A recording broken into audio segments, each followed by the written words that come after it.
Welcome to the Eat Well, Sleep Great, Run Far podcast. My name is Will Frantz, and I'm here to help you go farther, faster, and longer without injuries, gut problems, or giving up your favorite foods. For this first episode of the podcast, I wanted to share a little bit about me, what I do, and what you can expect to get out of listening to this show.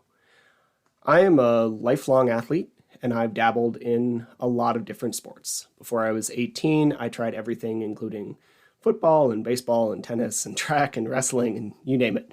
I finally found a real love with ultimate frisbee. And I love the sport and the community, but I always really struggled with some of the athleticism because I was kind of a chubby teenager. Other than a growth spurt in 9th grade, nothing really seemed to work to help me drop the extra fat, and I just kind of accepted that I wasn't going to like how I looked or felt all the time. And I tried a wide array of diets and different types of exercise, but I couldn't really make anything stick. Granted, there were other factors. When I was 18, I learned that I had a pretty severely deviated septum and particularly small nasal passages. I actually got surgery for those on my 19th birthday, and they're still only about 60% of what you'd consider normal. So breathing is still a little hard for me, which is complicated when it comes to endurance stuff. But a lot of it was consistency. When it comes to anything, consistency is key. And I just couldn't find something that I enjoyed enough to do the long term. Be it the Atkins diet, because I love carbs, or running, which is never really my favorite thing. I just couldn't stay consistent when it came to fitness. Then the summer before my junior year in college, I was 20, I found the Warrior Diet, which is an extreme 1 meal a day protocol, kettlebells, bodyweight calisthenics, and cycling. And I lost 50 pounds in less than 9 months.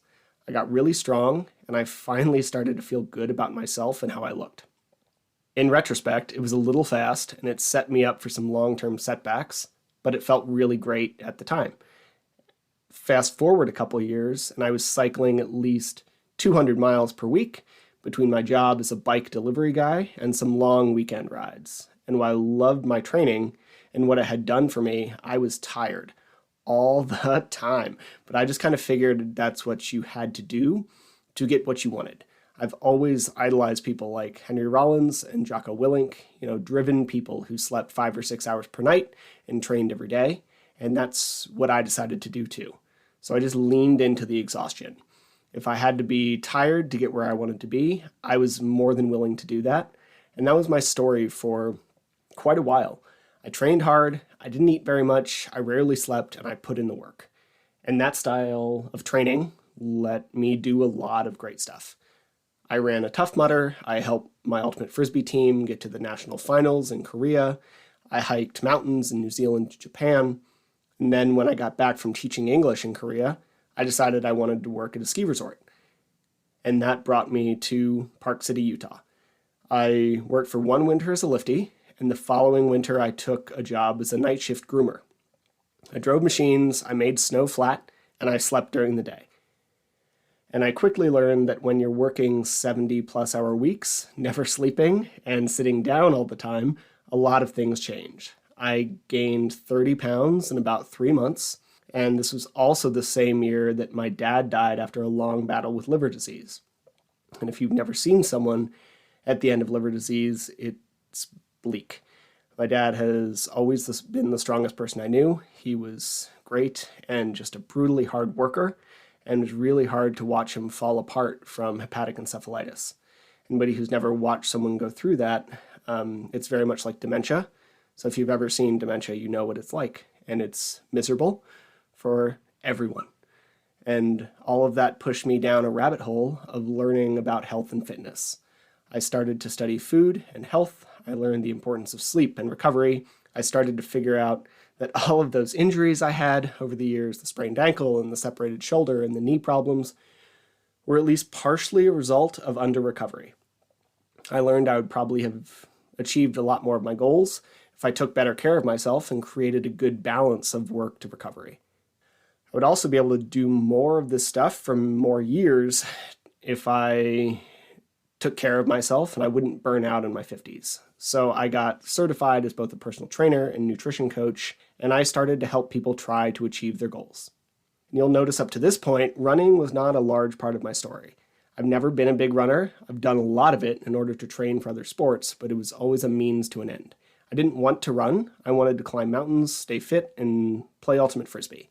Running was a part of that, but it wasn't the end goal. Then a couple years ago, I found ultra running. My girlfriend's dad is an ultra runner.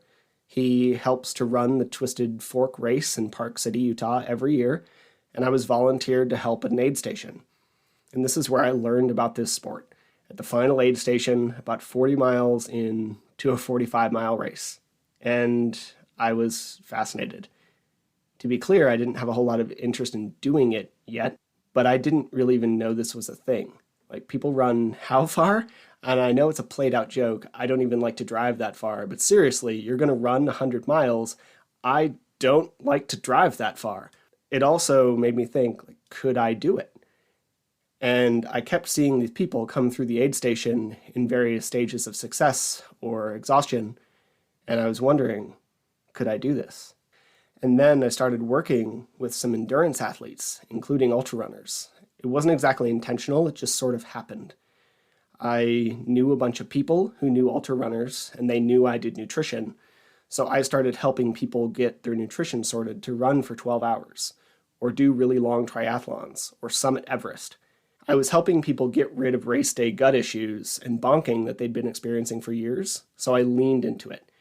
I started learning about the sport, and I realized that very few people were treating ultra runners as whole athletes. I saw great running calendars and strength programs and nutrition advice.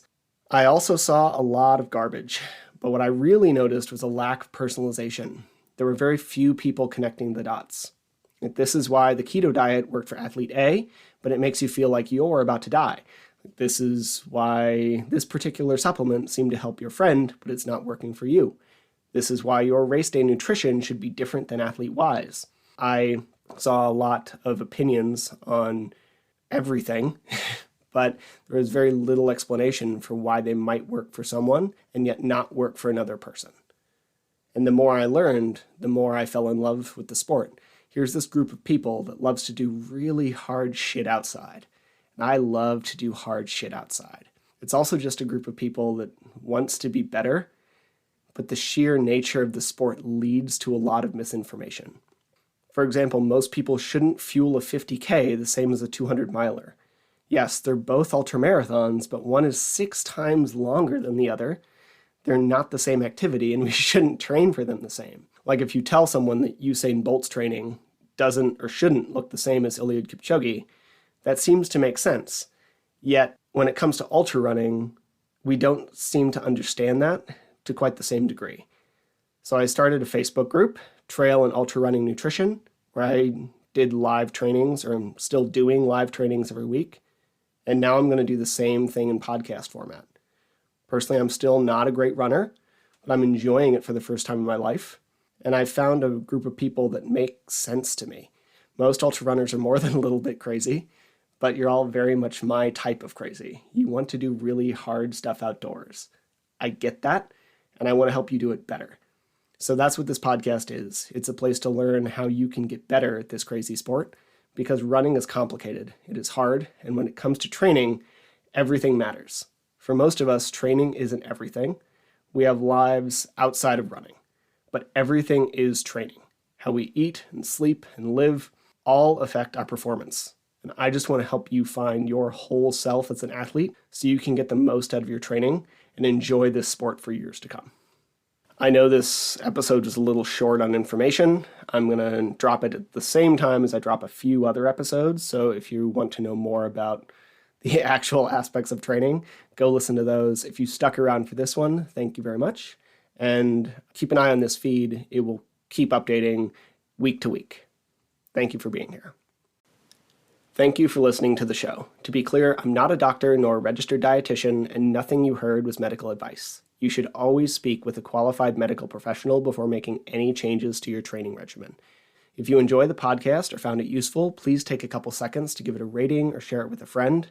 Every little bit helps. And if you want more of this information, please head to the Trail and Ultra Running Nutrition group on Facebook. You'll be in good company with other like-minded people who like to do hard stuff outside.